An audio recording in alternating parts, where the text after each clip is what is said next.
Assalamu alaikum. Hello everyone, welcome back to my another video. In this video, how to underline text in photopea.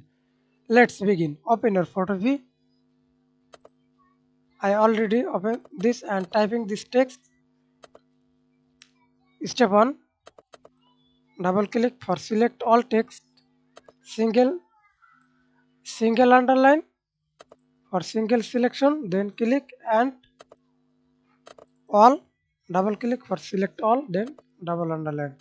And step 2. Create a new layer up to down layer, then click shape, right click rectangle, use select color. I use black color, then click and drag on your mouse,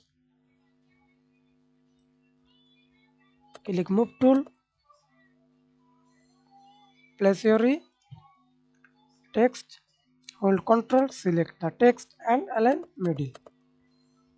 Now we can see this. Thanks for watching video. Please subscribe to my channel, like, comment, share.